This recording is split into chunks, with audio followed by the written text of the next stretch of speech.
guys, it's Rebecca. Thank you so much for joining me for today's video. Today's video is going to be my December reading wrap up and my reading A to Z challenge for 2019. I am very happy to say that I met my Goodreads reading goal of 100 books by completing 105. This month, however, it was a really good reading month. I think it was probably one of the best reading months.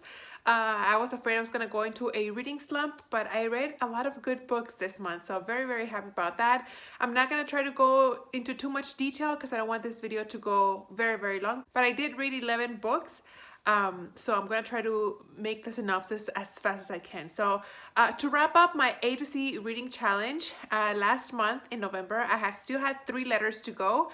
I had the letter Z, Q, and J, and I am very happy to say that I have finished all 3 of them. So I was very, very excited because this is the 3rd year I do an A to Z reading challenge and I never finish all the letters. I always have 1 or 2 left, and I'm very, very excited to share with you guys that I did complete all 26 letters plus a number. I always put the 26 letters and then a number, meaning that I want to read a book with a number in the title. So very, very happy. All the books that go with each letter will be in the description box if you guys are interested in knowing what book I read for what letter.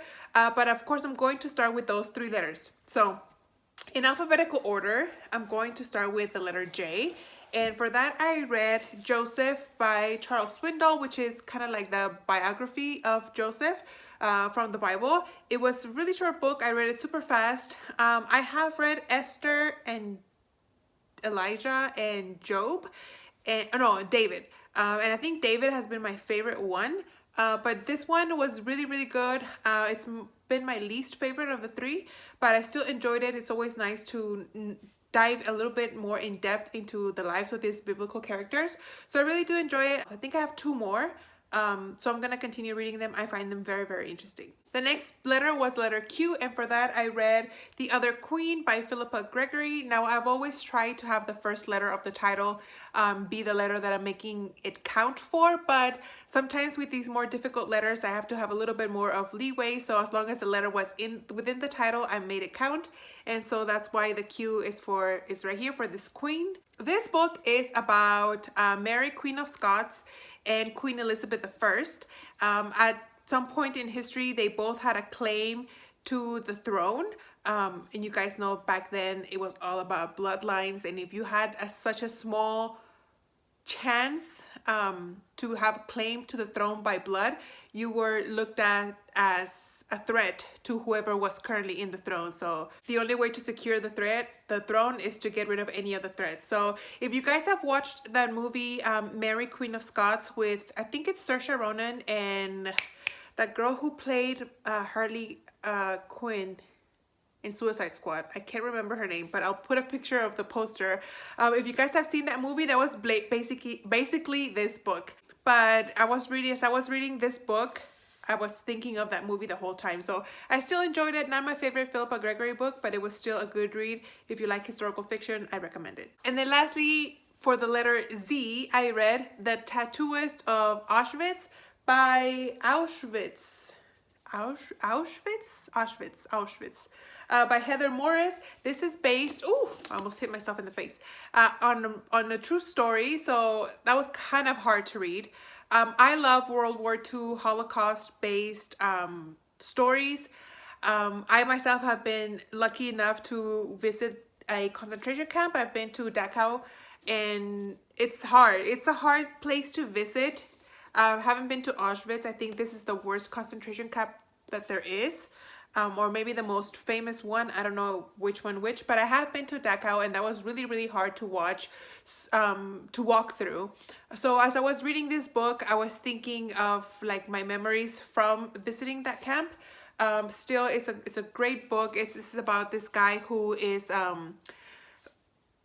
taken voluntarily. He was kind of like voluntold. The Nazis had made the surviving families volunteer one person from their family to go serve, and so he gets taken into the prison camps, and it becomes the person who tattoos the numbers on the prisoners, and he meets the love of his life when he tattoos her arm with her own number. So this is their love story in very, very difficult times, based again, like I said, on a true story.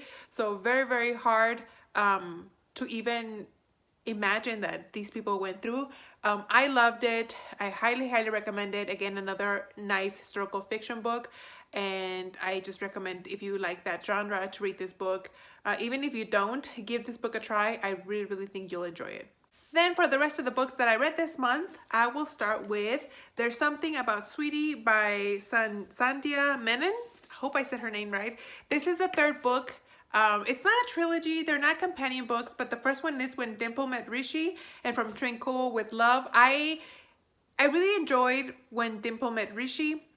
From Twinkle with Love, I thought it was okay, but I liked the other one better. And this one is probably like my second favorite. This follows, what is her name? Ashish. I think that's how you pronounce her name, Ashish. And she is an Indian girl who's kind of like on the chubby side.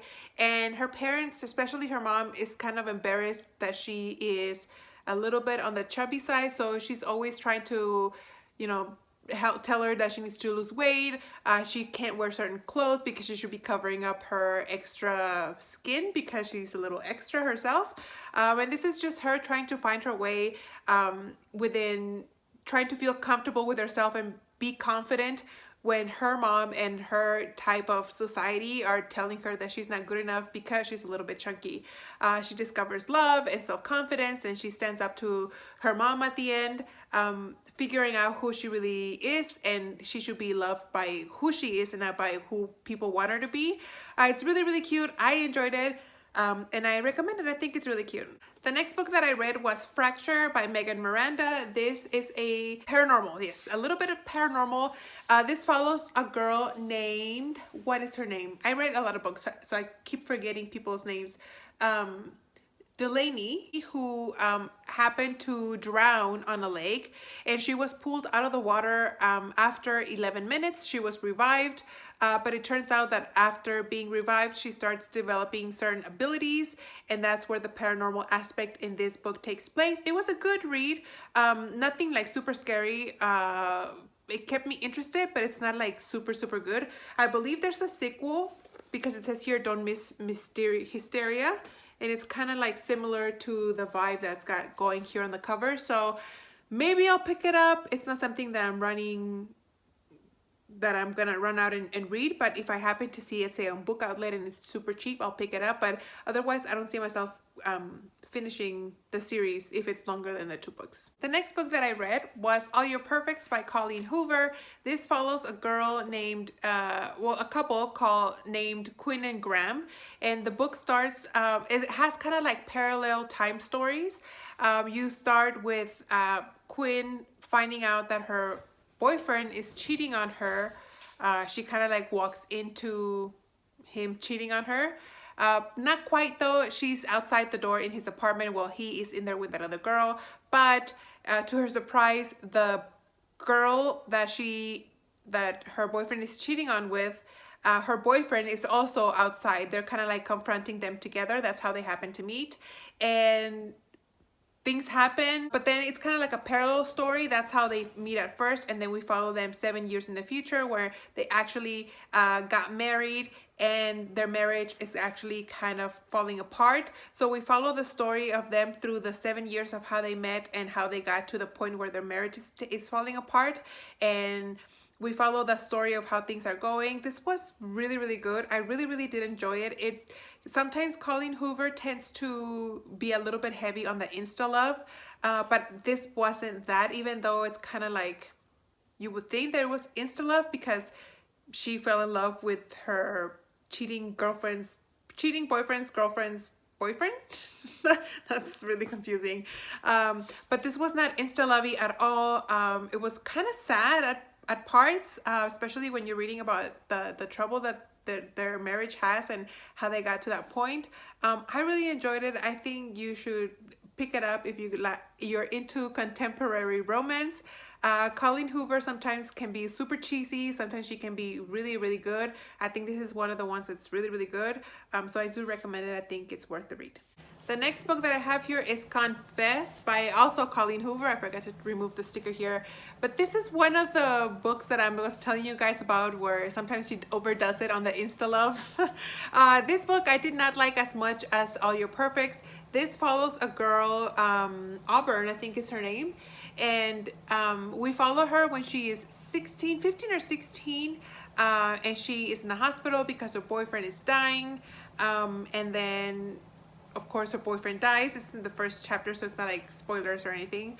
But then we get a time jump in the future, and then she meets this guy when she's trying to make things work. Something happens after her boyfriend dies.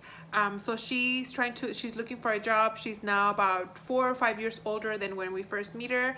And then she meets this guy, and that's when like the insta love happens. She has a secret. He finds about the secret, and then he tries to help her. This was just too, like I said, too insta lovey for me. There was too much drama, and the way things wrapped up at the end, everything was way too nice and perfect. Like there was way too much drama to wrap up so nicely. So I didn't quite buy the ending. I didn't quite buy how fast our characters fell in love with each other, because they talk about how it's been like just 24 hours and how much they themselves say how crazy it is that they're falling for each other, even though they've only met each other for such a short period of time. So too insta-lovey, not my favorite, but it was okay. Another book that was kind of a little bit of a letdown for me was The Probability of Miracles by Wendy Wonder. This book follows a girl who is, she has cancer and she is dying, but her family, or I don't know if it's just her mom or her whole family, but they have heard about this town where like all these miracles happen, and kind of in a last attempt to heal her from her dying faith, literally, they move into this town hoping that the miracle happens, and then she makes new friends. She tries to deal with her situation, with her health, relationships with her family. So she kind of works through some things. And it's kind of like sad at the end. I don't know, maybe because I loved The Fault in Our Stars so much. Every time I read about a book about a character that has cancer, I hold it to that high standard that I had for that book. So I keep hoping that those kinds of books will be up to par with The Fault in Our Stars, and maybe I shouldn't do that, but this one didn't quite do it for me. It was okay. I don't see myself rereading this book. Then I have The Taming of the Queen by Philippa Gregory. This story follows Catherine Parr, who was the sixth and final wife of Henry VIII. She was lucky enough to outlive him, and we follow her story. I personally didn't know much about her. She was a Protestant queen, which was kind of a threat to the Church of England, because you guys know that Henry separated himself from the Catholic Church in order to divorce Catherine of Aragon, his first wife. So we follow her story, how she became to the throne, how she survived. This is obviously fiction, but it's based on her life. I love Philippa Gregory books. I love the way she does fiction based off of historical events, and I really enjoyed this book. Like I said, I wasn't very familiar with Catherine Parr, but I'm glad that I got to learn a little bit more about her. And again, if you are into historical fiction, this is one book that I really do recommend. The last two books that I read were from Kristen Hanna. The first one is Firefly Lane. I think, yeah, last year I read The Nightingale, and I think it was earlier this year that I read maybe it was last year too.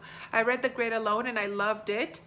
So I bought like 4 or 5 books from Kristen Hanna from Book Outlet, and I read 2. So anyway, this is Firefly Lane, and I really liked this book, and I gotta say, maybe like 2/3 of the book I was like, okay, this is a good story. I was reading it, I wasn't bored, but it wasn't really grasping me. It wasn't really like tugging at my heart like her other books had. And when we got to maybe like the third, something happens in this book that just kind of like flipped a switch, and it made up for not feeling like strings tugging at my heart the first 2/3. I really enjoyed this book. We follow two girls. Their names are Kate and Tully. They meet when Tully moves to Kate's town. Tully's kind of like the rebel teenager. Tully's like the odd one out, no friends, kind of nerdy kid. So somehow they become friends. Against all odds, they become best friends, and we follow their journey through 30 years of friendship.